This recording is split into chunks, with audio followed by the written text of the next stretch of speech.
Hello, I'm LeAnna Beat, and this is my Monday segment where we talk about real estate. I'm a realtor with Berkshire Hathaway Home Services, and I typically have a guest, and today's my guest is Clouse from Star Lumber, so welcome.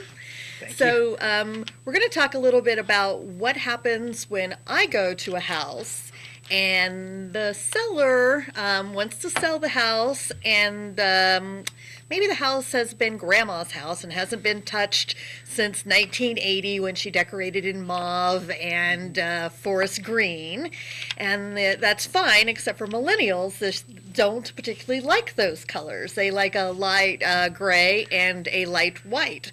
So one of the things we suggest that maybe the seller do is go price some carpet and price some items at Star Lumber or wherever, and so that's what we're here to talk about today. So if they walked into your shop, what was one of the things that you would say to them immediately? Well, first I'd tell them thank you for coming in, and then I would be excited for them that they're going through the process of selling.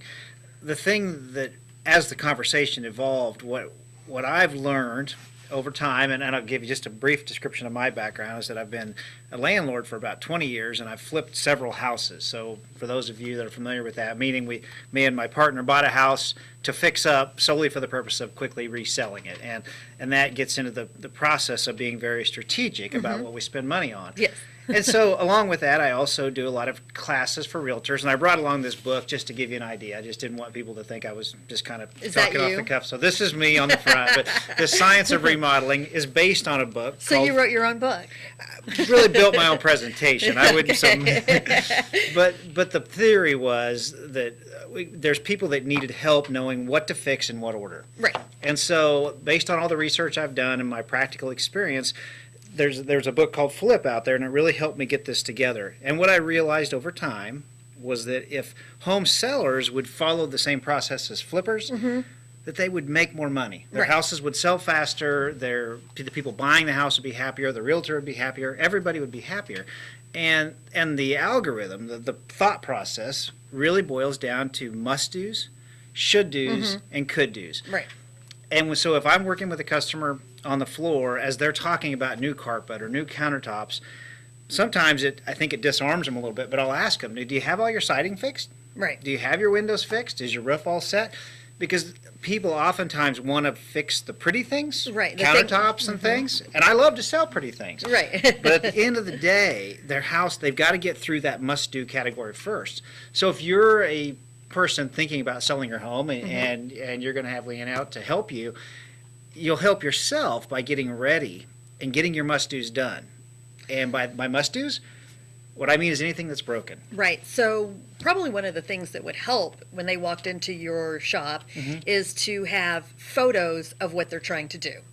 So if they said, hey, we think we need to remodel this kitchen and we want to redo these countertops, you could at least see what type of countertops they currently have, and you would say, no, those are fine, but your floor is the issue, or your backsplash, or your drawer pulls, or whatever that you see that might be a difference. So instead of them taking 15 minutes to try to describe something, bring a photo. Absolutely, you're absolutely correct. If they've got to this point now where they're ready to work on something like a kitchen, then the best thing they can do to speed this along is to help us with the color template, give us a flavor for what the house looks like now, and then we can look, just like you said, and see if the cabinets are in disrepair or if the countertop is scorched or burnt, and then figure out a path moving forward from there. Right. Yeah. So one of the things that a buyer or a seller can do right off the top is have a home inspection. And we've talked with Eric maybe before about doing a pre-home inspection.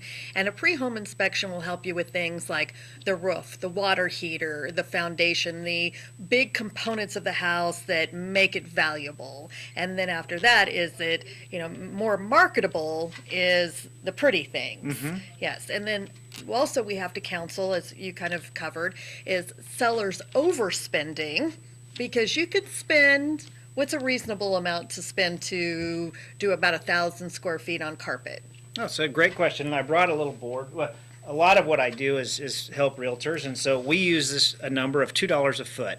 So if you were a home seller and you just wanted some basic, what I'd call builder grade carpet, $2 a foot. So to LeAnna's question, $2,000 would take care of a 1,000-square-foot house, and that'd be us moving the furniture and taking out the old carpet, the old pad, new carpet would go back in, and we put the furniture back. That doesn't include things like grandfather clocks and pool Right. tables, but regular couches and things we'll take care of. So yeah, to your point, they spend $2 a foot, and it makes the house feel brand new. And Right. It's amazing. Yeah. Right. Yeah. So those would be things where, we could get some basic pricing on if they spent $2,000 doing that, or they could upgrade the carpet to a better pad or a better quality of carpet, depending on the price range of the house. Mm-hmm. Because if you have a $50,000 house, you're not probably wanting to put in top grade carpet. If you have a $300,000 house, you better put in top grade carpet, because somebody's going to walk in and go, oh, this is not the carpet I was expecting in this price range of a home. And that's things you can help them with as well as I can help them Absolutely. I mean, this is where somebody like yourself with all these years of expertise will make all the difference, is the quality of the advice. If you get them to not take care of the pretties until the big stuff's done, and then when you work on the pretties, you stay within the confines of the house. As LeAnna pointed out, if you've got a $50,000 house, then you shouldn't be putting a granite countertop in that house, nor be a laminate countertop, those kinds of things. And that's where we can both help you. Because you can't take and one of the things that people don't understand sometimes is you can't take a neighborhood that sells in a price range of 50 to 75 and bump that up all of a sudden to $100,000 house. It just doesn't work that way, and I will be glad to bring an appraiser one day if I can get one on the show to tell you all about how that works. But there is a range of neighborhoods, and that's one of the things I can help you figure out, is where the range is for your neighborhood. And say if you have this house that was grandma's, well, the top end that we could sell it for is possibly $80,000, so we can't go past this price, plus commissions, plus maybe a reduction in price.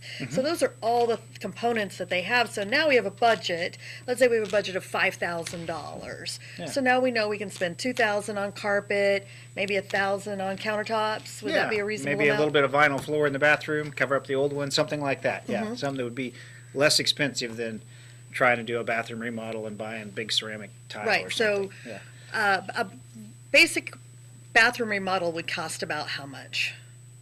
It's a loaded question, and I know we're running short on time, but in a small 5x8 bathroom in a regular house, typically you can put in a new vinyl floor, maybe change out the toilet, put a new countertop. You probably ought to have $1,500 to $2,000 to get that done. Right. You'll spend a fair amount with the plumbers and things. Right. But, So if you need more information about all of this, go see Ellen at Star Lumber, and you're at the location where? 325 Southwest Street, So corner West of West Street, and Maple. Okay. Yeah. And I'll be back next week talking about lending with Stephanie Davis American.